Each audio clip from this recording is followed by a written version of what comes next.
Vote ചെയ്യാൻ പോയാലോ? അതിൻ്റെ കെട്ടുടിയാണ് നിങ്ങൾ ഇപ്പോൾ കാണാൻ പോകുന്നത്. ആദ്യം തന്നെ നമുക്ക് ലിപ് ബാം അപ്ലൈ ചെയ്യാം. മിഷ്ടിയാൻ്റെ ആണ്.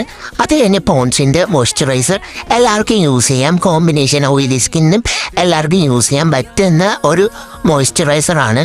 അത് കഴിഞ്ഞ് എൻ്റെ ഏറ്റവും ഫേവറേറ്റ് ആയിട്ടുള്ള sunscreen doctor sheet vitamin C ceramide sunscreen. പിന്നെ പെട്ടെന്ന് പോണം എന്നുള്ളത് കൊണ്ട് ഭാര്യ പൊത്തതാ. അതിൻ്റെ റൂൾസും കാര്യങ്ങളൊന്നും ഞാൻ നോക്കിയില്ല ഗൈസ്.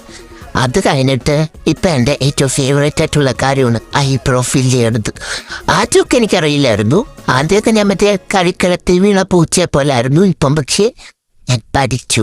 അപ്പം അതിൻ്റെ പ്രഹസനമാണ് നിങ്ങൾ ഈ കാണുന്നത്. 2 പിരിവ് എഴുതി കൊടുക്കുമ്പോൾ നമുക്ക് നമ്മുടെ ഫേസിന് തന്നെ ഒരു മാറ്റം വരും, ഒരു ഭംഗിയൊക്കെ വരും. അത് കഴിഞ്ഞിട്ട് മസ്കാരയുടെ സംഭവം എടുത്തൊന്ന് കോതി കൊടുക്കുന്നു. കാരണം എൻ്റെ മറ്റേ സാധനമില്ല ഗൈസ്, പിരികം കോമ്പ് ചെയ്യുന്നത്.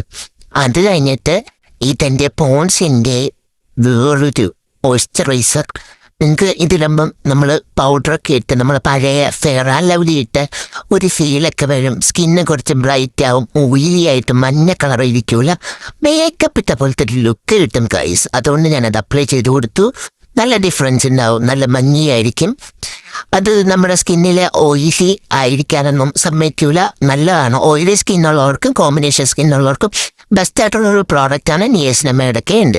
അത് കഴിഞ്ഞിട്ട് ഒരു ഹാക്കാണ്.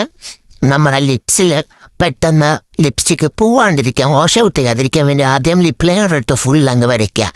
അത് കഴിഞ്ഞിട്ട് ഒരു ലിപ്സ്റ്റിക്ക് അപ്ലൈ ചെയ്ത് കൊടുക്കുക. ഇതിൻ്റെ ഫേവറേറ്റ് ആണ്. ഇപ്പം മിക്കപ്പോഴും ഞാൻ ഇടുന്ന ഒരു ലിപ്സ്റ്റിക്കാണ്. ഇതൊക്കെയാണ് എൻ്റെ ഗെറ്റ് റെഡി. ഇഷ്ടപ്പെട്ടെങ്കിൽ ലൈക്ക് ചെയ്യുക, ഷെയർ ചെയ്യുക, സബ്സ്ക്രൈബ് ചെയ്യുക. അത് മാത്രമല്ല പിന്നെ ഒരു സ്ലീക്ക് ഹെയർ പോണിറ്റയിലും കൊടുത്തു. എപ്പോഴും കേൾക്കുന്നതാണ്. പിന്നെ ഒരു രസത്തിന് കുറച്ച് വെള്ളമൊക്കെ തെറ്റൊട്ടിച്ചു ഗൈസ്. ഇതാണ് ഇന്നത്തെ വീഡിയോ എന്ന് പറയുന്നത്. പിന്നെ ഒരു 26 വയസ്സ് മുതൽ എൻ്റെ സംഗത സഹചാരിയായ ഓച്ചും. Bye bye.